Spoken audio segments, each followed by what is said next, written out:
আসসালামু আলাইকুম। ইজিটেক 18 এর পক্ষ থেকে স্বাগত জানাচ্ছি আজকের নতুন লেসনে। আজকে আমরা পরিমিতির তৃতীয় পর্ব অর্থাৎ 16.1-এর 9 নম্বর অঙ্কটি করব। এর আগে আমরা দুটি পর্ব করেছি যেখানে আমরা 8টি অঙ্ক শেষ করেছি। আজকে আমরা তৃতীয় পর্ব শুরু করতেছি 9 নম্বর অঙ্ক দিয়ে। তাহলে চলো কথা না বাড়িয়ে অঙ্কটি শুরু করি। অঙ্কটি যদি আমরা খেয়াল করি, যেখানে দেওয়া আছে একটি সমবাহু ত্রিভুজের অভ্যন্তরস্থ একটি বিন্দু থেকে তিনটির উপর অঙ্কিত লম্বের দৈর্ঘ্য যথাক্রমে 6, 7 ও 8 সেন্টিমিটার। ত্রিভুজটির বাহুর দৈর্ঘ্য ও ক্ষেত্রফল নির্ণয় করতে হবে। এখানে প্রথম কথা হচ্ছে গিয়ে সমবাহু ত্রিভুজের অভ্যন্তরস্থ, অর্থাৎ আমরা প্রথমে একটা কাজ করি। আমরা প্রথমে একটি সমবাহু ত্রিভুজ নেই। এটা একটা সমবাহু ত্রিভুজ। খেয়াল করো, এটা একটা সমবাহু ত্রিভুজ। সমবাহু ত্রিভুজ বলতে আমরা বুঝি যে ত্রিভুজের তিনটি বাহুই সমান। এখন আমরা ধাপে ধাপে আগাচ্ছি। সমবাহু ত্রিভুজটা আমরা নিলাম, তারপরে আমরা কি করব, অভ্যন্তরস্থ একটি বিন্দু থেকে তিনটির উপর অঙ্কিত লম্ব অঙ্কন করব। আচ্ছা, এখন এখানে আমরা যে কাজটা করতে পারি, আমরা ধরলাম অভ্যন্তরস্থ এই একটা বিন্দু, এই বিন্দুতে আমরা কি করতে পারি, আমাদেরকে এই একটা লম্ব অঙ্কন করতে হয়েছে, এবং এই একটা লম্ব অঙ্কন করতে হয়েছে। এই হচ্ছে আমাদের অবস্থা। আমরা যখন স্কেল দিয়ে করব নিশ্চয়ই এটা আরও সুন্দর হবে। তো এখন খেয়াল করো, আমরা একটু সুন্দর করে করব। একটু যদি সুন্দর করে করি, দেখতে একটু খারাপ লাগছে, আমরা একটু সুন্দর করে করি। এই একটা বিন্দু নিলাম, ধরলাম এই একটা বাহু,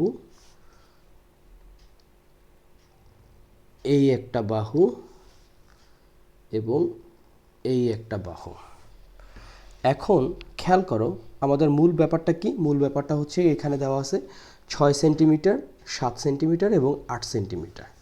আচ্ছা, এখানে বাহু ধরলাম হচ্ছে এ, আর সমবাহু ত্রিভুজটা কি ধরলাম, এ বি সি।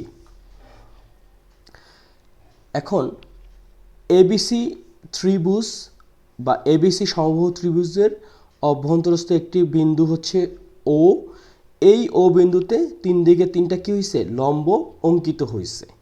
একটা হচ্ছে গিয়ে ধরে নিলাম এফ, একটা ধরে নিলাম ই, আর একটা ধরে নিলাম ডি, ধরলাম, সিরিয়াল মেনটেন করলাম। এখন এখানে 6 সেন্টিমিটার, 7 সেন্টিমিটার এবং 8 সেন্টিমিটার ধরলাম হচ্ছে এটা 6, এটা 7 এবং এটা 8। তো এইটুকু আমরা একটু প্রথমে লিখি, তাহলে আমাদের জন্য সুবিধা হবে। আমরা কি লিখতে পারি? আমরা লিখতে পারি, মনে করি সেটা কি, এ বি সি একটি সমবাহু ত্রিভুজ। ওকে, এটুক নিয়ে আমাদের কোনো ডাউট নেই। প্রতিটি বাহুর দৈর্ঘ্য এ। আমরা প্রত্যেকটা বাহুর দৈর্ঘ্য কি ধরলাম, এখানে এ বি সমান এ, বিসি সমান এ এবং এসি সমান এ। এটা হচ্ছে ত্রিভুজের, সমকোণী ত্রিভুজের প্রত্যেকটি বাহুর দৈর্ঘ্য। এখন আমরা কি করতে পারি, ত্রিভুজের অভ্যন্তরস্থ অবস্থিত একটা আবার ধরি ত্রিভুজের, ঠিক নিজের মতন করে লিখবা, মানে কোনো ধরনের টেনশন ছাড়াই নিজের মতন করে। আমরা যেমন রচনা লিখি বিভিন্ন বিষয়, আমাদের গ্রাম বা আমাদের প্রিয় শিক্ষক বা যে কোনো বিষয়ে যেমন আমরা রচনা লিখি, আমরা এই অঙ্কনটাও করব নিজের মতন করে। তা আবার ধরি ত্রিভুজের অভ্যন্তরস্থ একটি বিন্দু, সেটা কি, সেটা ধরলাম হচ্ছে ও। ওকে, ও বিন্দু হতে আমরা কি করি, OF সমান 7 সেন্টিমিটার, তারপরে OE সমান 6 সেন্টিমিটার এবং OD সমান কি 8 সেন্টিমিটার লম্ব অঙ্কন করি। এখন খেয়াল করো আমাদের মূল বিষয়টা কি, প্রতিটি বাহুর দৈর্ঘ্য বের করতে হবে। আমাদের ভিতরের কিন্তু জিনিসগুলো আমরা না হয় জানলাম, কিন্তু আমাদের যদি প্রতিটি বাহুর দৈর্ঘ্য নির্ণয় করতে চাই তাহলে আমাদের কি করতে হবে। এখন খেয়াল করো যে ও বিন্দুটা আছে, ও বিন্দুটাকে যদি আমরা একটু চিন্তা করি যে এটা কোথায় আছে, মাঝ বরাবর আছে। এখন এইটাকে যদি আমরা একটু কৌণিক চিন্তা করি, খেয়াল করো আমরা যদি একটু কৌণিক চিন্তা করি, আমরা যদি এইভাবে চিন্তা করি এবার বা এখন ও বিন্দু হতে কৌণিক শীর্ষ বিন্দু A B C যোগ করে পাই কি পাই, খেয়াল করো আমরা যদি একটু যোগ করি এবং এটা যদি অন্য কালারে করে দিই, খেয়াল করো আমরা এই ও থেকে যদি এইটুক যোগ করি, এইটা যদি যোগ করি এবং এইটা যদি যোগ করি, ওকে, আবার ও থেকে করি কি যদি সি যোগ করি, তাহলে কি দাঁড়ালো খেয়াল করো। তাহলে আমরা যখন খেয়াল করে দেখো আমরা কি পাচ্ছি, এই যে এ ও বি আমরা এইটুকু একটা ত্রিভুজ পাচ্ছি। আবার খেয়াল করো এ ও সি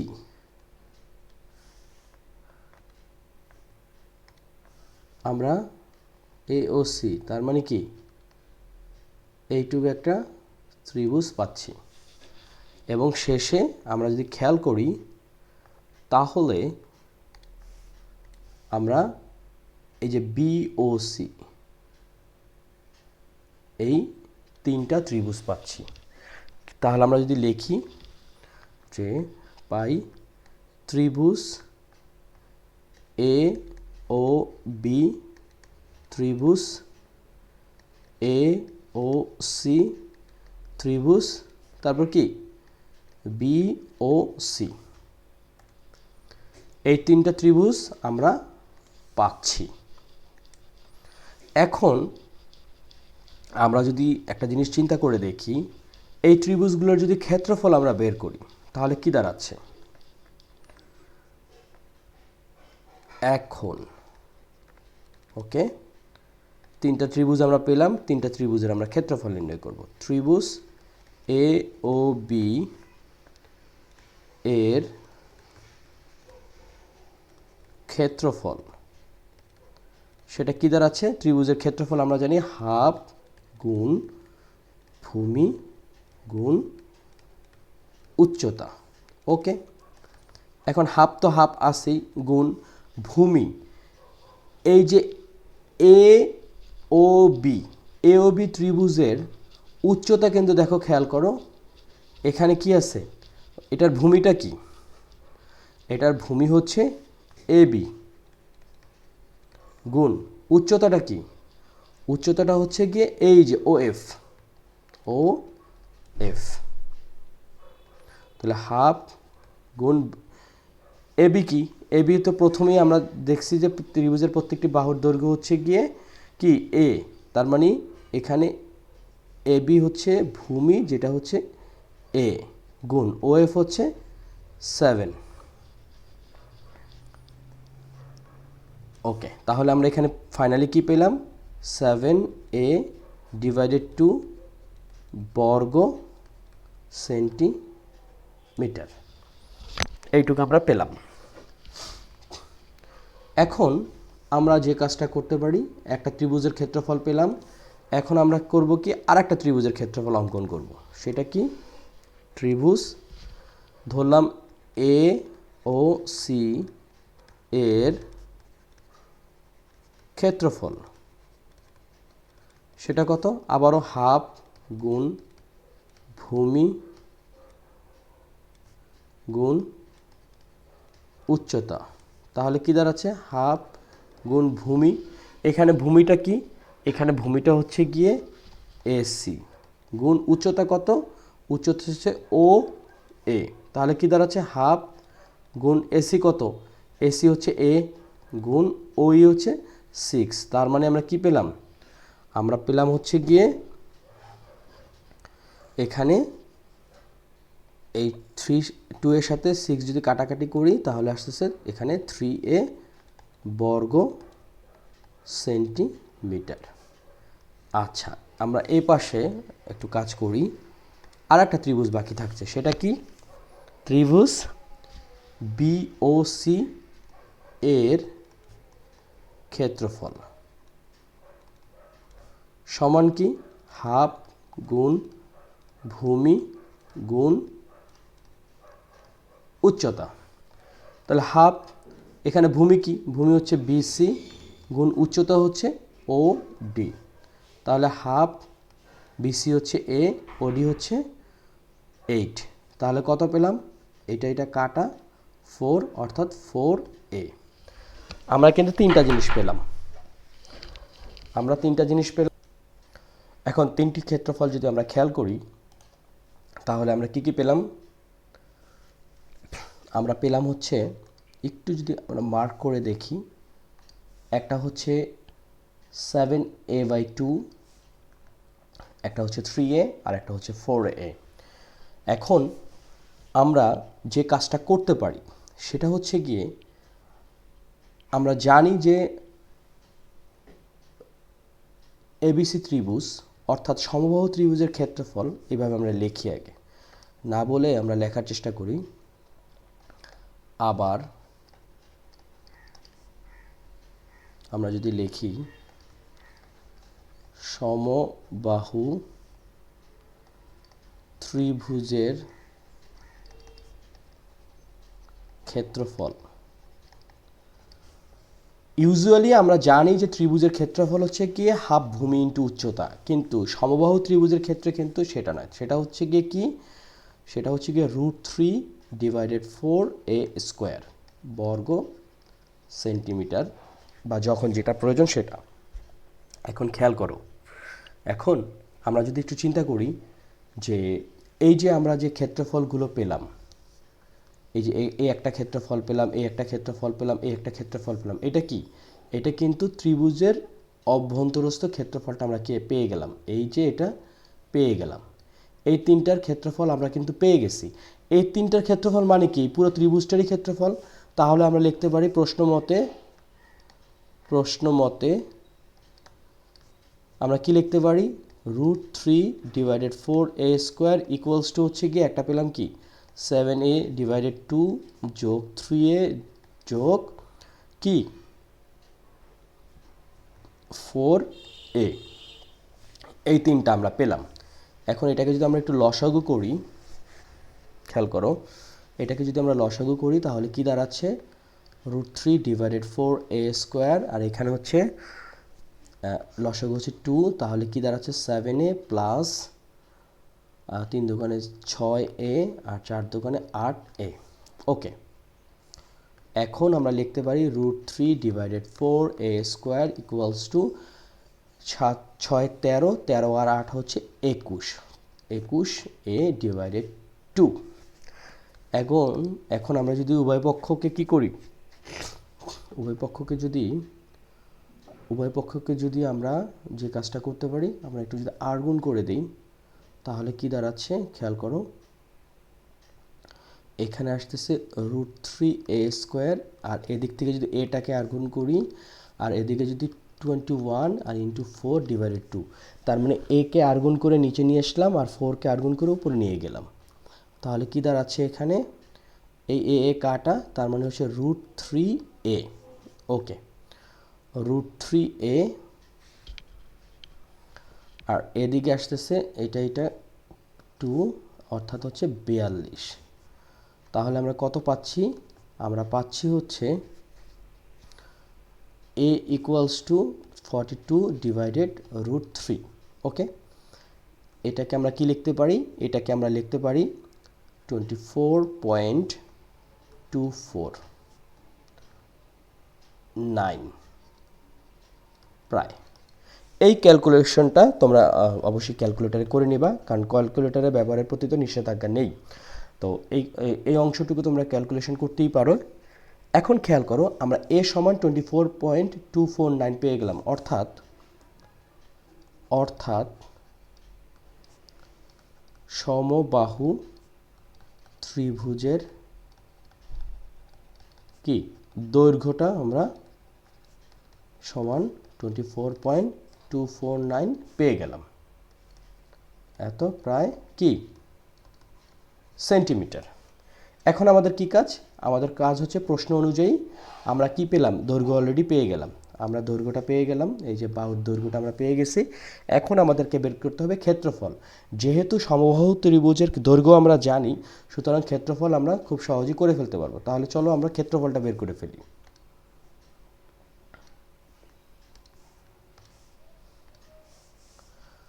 সুতরাং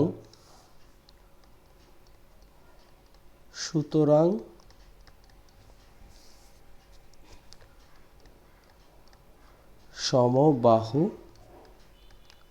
ত্রিভুজের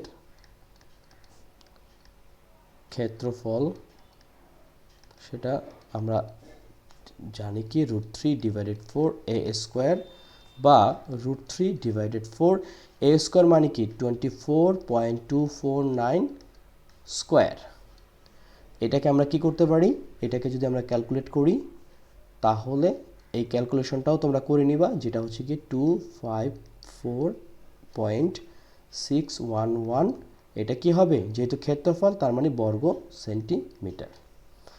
আমরা কিন্তু ত্রিভুজের বাহুর দৈর্ঘ্য পেয়ে গেলাম। খেয়াল করো, এই যে এখানে আমরা ত্রিভুজের বাহুর দৈর্ঘ্য পেয়ে গেছি এবং এখন পেলাম হচ্ছে সমবাহু ত্রিভুজের ক্ষেত্রফল। আশা করি তোমরা অঙ্কটি বুঝতে পারছো। মূল বিষয় হচ্ছে গিয়ে একটা জিনিস আমি একটু আবারও সামারি করি, এই সামারিটা তোমাদের কাজে লাগবে। সেটা কি, সেটা হচ্ছে কি এই হচ্ছে কি একটা কি সমবাহু ত্রিভুজ। এখানে অভ্যন্তরীণ একটা বিন্দু নেওয়া হয়েছে এবং প্রত্যেকটা বিন্দু থেকে একটি বিন্দু থেকে কি করা হয়েছে, 3টি লম্ব অঙ্কন করা হয়েছে। খেয়াল করো, ইন্টারনালি আমরা লম্বটা পেয়ে গেছি। এরপরে কি করছি, আমরা কৌণিক বিন্দুগুলো যোগ করছি। যোগ করার পরে হয়েছে কি 3টা ত্রিভুজ হয়েছে। 3টা ত্রিভুজ হয়েছে, দেখো এই যে একটা কৌণিক বিন্দু, এইটা একটা কৌণিক বিন্দু এবং এটা একটা কৌণিক বিন্দু। তাহলে কি হয়েছে, খেয়াল করো, এটা একটা ত্রিভুজ হয়েছে। যেমন এটা যদি এ বি সি এবং এটা যদি ও হয়, তাহলে খেয়াল করো এ ও সি একটা ত্রিভুজ হয়েছে, এ ও বি একটা ত্রিভুজ হয়েছে এবং বি ও সি একটা ত্রিভুজ হয়েছে। এই অন্তর্নিহিত ত্রিভুজগুলোর যখন ক্ষেত্রফল আমরা বের করে ফেলছি, তখন খুব সহজে আমরা সমবাহু ত্রিভুজেরও ক্ষেত্রফলটা বের করে ফেলছি। যেহেতু ক্ষেত্রফল বের করতে পারছি এবং ক্ষেত্রফল থেকে আমরা কি করতে পারছি, আমরা ত্রিভুজের প্রত্যেকটি বাহুর দৈর্ঘ্য, অর্থাৎ সমবাহু ত্রিভুজের প্রত্যেকটা বাহু হচ্ছে গিয়ে সমান, অর্থাৎ a ইকুয়ালস টু 24.249 আমরা পেয়ে গেছি এবং ফাইনালি আমরা করছি কি সমবাহু ত্রিভুজেরও ক্ষেত্রফলটা বের করতে পারছি। তো এই হচ্ছে অঙ্ক। আশা করি তোমরা অঙ্কটা বুঝতে পারছো। আমরা এখন করব কি, একটি সৃজনশীল অঙ্ক করব, 10 নম্বর অঙ্কটি করব।